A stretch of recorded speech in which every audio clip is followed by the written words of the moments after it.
आप सभी का एक बार फिर से बहुत-बहुत स्वागत है। पिछली वीडियो में हमने बात की थी शुंगकालीन जो गुफ़ाएँ हैं जो बलुए पत्थर की पहाड़ियों को काट कर बनाई गई थी, उदयगिरि और खंडगिरि की जो गुफ़ाएँ थी, 35 गुफ़ाएँ, उनके बारे में हमने विस्तार से बात की थी। आज का जो विषय है वो रहेगा हीनयान कालीन जो हमारे चैत्य और विहार बनाए गए हैं, उनके बारे में। अगर आपने अभी तक चैनल को सब्सक्राइब नहीं किया है तो चैनल को सब्सक्राइब करें, बेल आइकॉन को ज़रूर दबाएं ताकि आने वाली जो वीडियो है उसकी अपडेट आपको मिलती रहे। तो आइए शुरू करते हैं। अगर हम आरंभिक गुफाओं की बात करें जो कि पर्वतों को काट कर बनाई गई हैं तो उसमें सबसे पहले जो हमारे पास नाम आता है वो आता है अशोककालीन बराबर की पर्वत श्रेणी पर बनाई गई गुफाओं का। उसके बाद जो उनके पोते थे दशरथ, उन्होंने नागार्जुनी की जो पहाड़ियाँ थी वहाँ पर गुफाएं बनाई और इसके बाद ये जो परंपरा है वो चलती रही। ये जो गुफाएं हमें प्राप्त हुई हैं, इन गुफाओं को लेखों में कीर्ति गुफा कहा गया है। सामने जो स्तंभ है उन्हें कीर्ति स्तंभ कहा गया है। चैत्य का जो मुख्य भाग होता है उसे दो भागों में बांटा जाता है।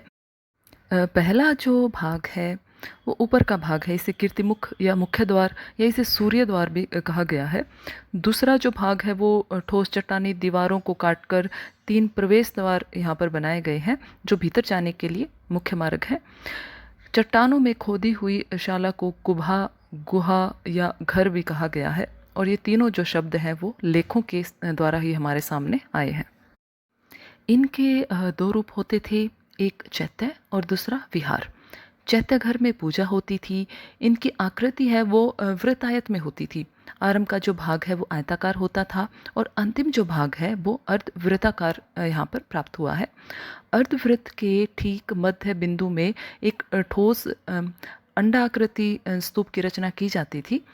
स्तूप को चैत्य भी कहते हैं, इसलिए इसे चैत्य गृह भी कहा गया है। यहाँ पर पूजा पाठ और संगति के लिए जो भिक्षु थे वो इकट्ठे होते थे और जो प्रदक्षिणा पथ है वहाँ पर वो चक्कर लगाकर परिक्रमा करते थे। दोनों ओर के जो ऊंचे खंभे हैं या जो स्तंभ हैं उन पर ढोलनाकार छत है वो टिकी रहती थी और इसके सामने पानी जब बरसात का मौसम होता था तो पानी इकट्ठा हो जाता था और उसी समस्या को ठीक करने के लिए इन्होंने छोटी छोटी नालियों का एक जाल बिछाकर पानी को गुफा के पास एक द्रोणी में इकट्ठा कर दिया था। लकड़ी का प्रयोग भी इन चैत्य घरों में दिखाई देता है। चैत्यों की जो संख्या है वो 20 से 30 के लगभग है। बाकी जो हैं वो विहार हैं।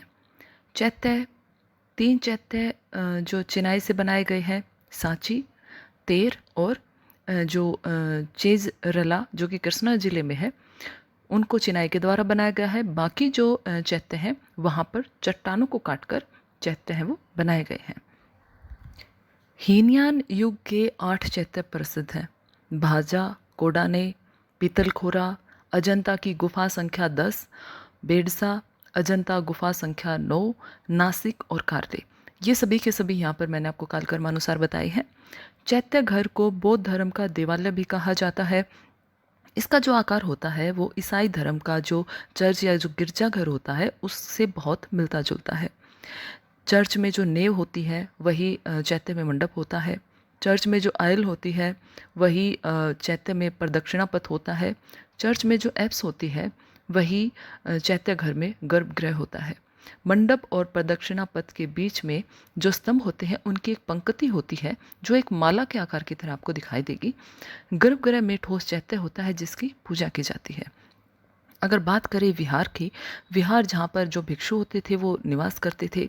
भीतर एक बड़ा मंडप आंगन की तरह होता था और उसके तीनों ओर अथवा चारों ओर भी कहीं कहीं पर गर्भशालाएं या जो छोटी छोटी कोठरियाँ हैं वो खोद कर बनाई गई हैं।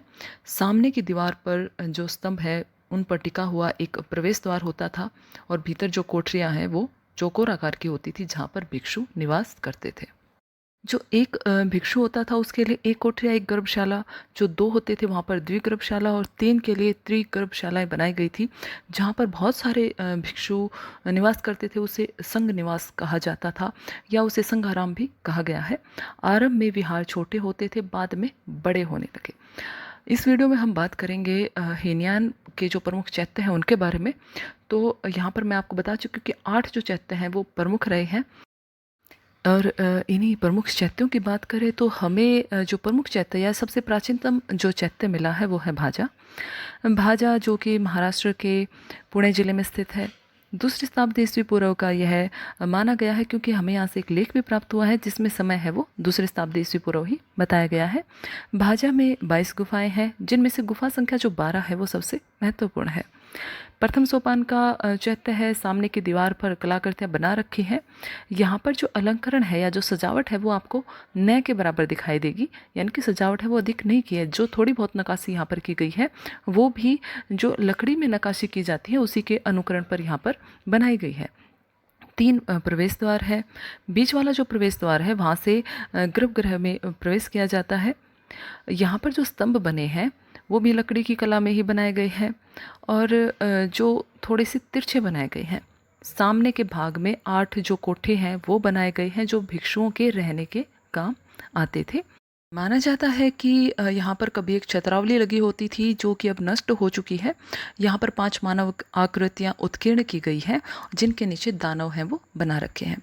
भाजा से हमें जो संगीत वाद्य यंत्र है हमारा तबला, उसके भी इस्तेमाल के साक्ष्य बने हैं, क्योंकि यहाँ पर तबले की आकृति का उत्कीर्ण किया गया है। अगला जो हमारा प्रमुख चैत्य है वो है कोडाने। कोडाने का जो चैत्य है यह भी भाजा से काफ़ी मिलता जुलता है। कोडाने का जो आकार है वो बड़ा है। यहाँ पर जो सामने की दीवार है वहाँ पर जो द्वार के चौखट हैं वो पत्थर से बनाए गए हैं, लेकिन उनमें जो अनुकरण है वो लकड़ी की नक्काशी का किया गया है। तो इससे पता चलता है कि लकड़ी की जो नक्काशी है वो इन्हें पसंद थी। अगला जो हमारा चैत्य है वो है पितलखोरा। पितलखोरा जो कि महाराष्ट्र के औरंगाबाद में स्थित है, इसे भी द्वितीय शताब्दी ईस्वी पूर्व का ही माना गया है। लकड़ी के स्थान पर यहाँ पर पत्थर का जो प्रयोग है वो आपको अधिक देखने को मिलेगा, या हम कह सकते हैं कि लकड़ी के अनुकरण की जो नक्काशी है वो यहाँ पर देखने को नहीं मिलती है। यहाँ पर जो 13 गुफाएं हैं, गुफा संख्या 3 है जो चैत्य है, गुफा संख्या 4 है वो विहार है। यहाँ पर 37 स्तंभ थे जिनमें से 12 हैं वो शेष बचे हैं, बाकी हैं वो नष्ट हो गए हैं। जो पितलखोरा है वो चौड़ाई और ऊंचाई में कोडाने से बड़ा है। अगला जो हमारा चरण है यानी कि चौथा सोपान है वो है अजंता की जो गुफा संख्या 10 है, जो कि एक चैत्य है। यहाँ पर मैं बता दूं आपको कि अजंता की जो गुफाएं हैं वो भी महाराष्ट्र में औरंगाबाद ज़िले में स्थित हैं, जो औरंगाबाद से 107 किलोमीटर दूर अजिष्ठा नामक गांव में स्थित है। इनकी जो खोज है वो 1819 ईस्वी में जॉन स्मिथ के द्वारा की गई थी। कुल 30 गुफाएं हैं जिनमें से 5 चैत्य हैं और 25 हैं वो विहार हैं। तो यहाँ पर जो गुफा संख्या 10 है वो चौथे सोपान में आती है। अजंता और पितलखोरा के जो चैत्य हैं उनमें विशेषताएं आपको समान रूप से देखने को मिलेंगी, लेकिन अजंता का जो चैत्य है वो पितलखोरा से अधिक बड़ा है। क्योंकि इसका स्तूप है उसका आकार बड़ा है, तो उसी के हिसाब से जो इसका ऊंचाई है, जो स्तूप की जो ऊंचाई है उसी की वजह से चैत्य की ऊंचाई है वो भी बढ़ जाती है। हमारा अगला जो सोपान है वो है 5वां सोपान, और 5वें सोपान में हमारे पास है अजंता की 9वीं जो गुफा है, जो कि चैत्य गुफा मानी गई है। इसका जो वास्तु है वो जो अन्य गुहा वास्तु है उनसे थोड़ा अलग है, क्योंकि इसका जो मंडप है वो दूसरों से बड़ा है। आकार में यह पहले की तरह लंबा न होकर आयताकार है। यहाँ पर हमें जो स्तूप प्राप्त हुआ है उसकी आकृति गुंबदाकार न होकर लंबोत्तर है, यानी कि बेलन के आकार का इसको बनाया गया है। और इसके ऊपर हर्मिका और वेदिका भी दिखाई देती हैं, जिसमें जो लकड़ी की यष्टि है और छत्रावली थी, ऐसा यहाँ पे जो प्रमाण है वो प्राप्त हुए हैं। यहाँ पर जो गलियारा है यानी कि जो प्रदक्षिणा पथ है उसकी छतें हैं वो सपाट हैं, जबकि जो मंडप है उसकी जो छत है वो ढोलाकार है। इसके बाद जो छठा विकास है यानी कि छठा जो सोपान है उसमें आता है पांडुलेन चैत्य। यह नासिक की गुफाओं के पास है। यहाँ पर 2 तल हैं। नीचे वाला जो तल है उसमें प्रवेश द्वार है जो कि 3 प्रवेश द्वार हैं। ऊपर वाला जो भाग है उसमें कक्ष बनाया हुआ है। यहाँ पर बाहर की जो दीवार है वहाँ पर यक्ष की आकृतियों को खोदा गया है। 7वां जो विकास है वो हमें प्राप्त होता है वेदसा से। यह कार्ले से 16 किलोमीटर दूर दक्षिण में स्थित है। इसका जो प्रवेश द्वार है वहाँ पर 2 बड़े बड़े पत्थरों के जो खंभे हैं वो गाड़े गए हैं। इनमें से जो एक है उसके जो शीर्ष है वहाँ पर हाथियों की आकृति बनी हुई है और जो दूसरा स्तंभ है उस पर आपको घोड़े की आकृति दिखाई देगी। भीतर के जो खंभे हैं वो घटाधार पर बने हुए हैं। खंभों के जो शीर्ष है उन पर चौकी हैं जिस पर 4 पशु हैं वो आपको दिखाई देंगे, जैसे कि मौर्य काल में हमें देखने को मिले थे। इन्हें देखकर सारनाथ के जो स्तंभ है उनको होने का, यानी कि आप कह सकते हैं कि सारनाथ का जो स्तंभ है वैसे ही ये प्रतीत होते हैं। छत जो है वो बिल्कुल साधारण सी बनाई गई है। इसकी जो दीवार है वहाँ पर बने सुराख हैं जिससे पता चलता है कि कभी यहाँ पर लकड़ी की धरन इस्तेमाल की गई थी। और इसके बाद हमारा जो अंतिम और 8वां जो चरण है उसमें हम कार्ले चैत्य को रखते हैं। कार्ले जो चैत्य है उसमें एक चैत्य है और 3 विहार हैं। यहाँ पर जो चैत्य है वो सबसे बड़ा है और सबसे सुरक्षित भी है। लेख के अनुसार इसका जो निर्माण है वो पुष्पदत्त ने करवाया था, लेकिन इसे पूर्णता पर पहुँचाया था सातवाहन साम्राज्य के शासकों ने। कार्ले चैत्य के सामने का जो भाग है वो 2 मंजिला है। निचली जो मंजिल है वहाँ पर 3 द्वार बनाए गए हैं। ऊपर जो है वो एक बरामदा बना रखा है। कार्ले की जो गुफा है उसके स्तंभों पर बुद्ध की मूर्तियाँ भी प्राप्त होती हैं। ब्राह्मी में यहाँ पर लेख भी लिखा हुआ प्राप्त हुआ है। इस चैत्य में जो कलाकार हैं उन्होंने अपने कौशल का संपूर्ण प्रदर्शन किया है और यहाँ पर आपको मूर्तिकला और वास्तुकला का अद्भुत जो संगम है वो भी देखने को मिलता है। यहाँ पर चैत्यगृह के सामने 2 स्तंभ हैं जो कि लगभग 50 फीट ऊंचे हैं, जिन पर उल्टा कमल और त्रिमेदी है वो बने हुए हैं। और इसकी जो शीर्ष है वहाँ पर 4 सिंह हैं जो पेट से पीठ सटाए हुए बैठे हैं और चारों दिशाओं में उनका मुंह है।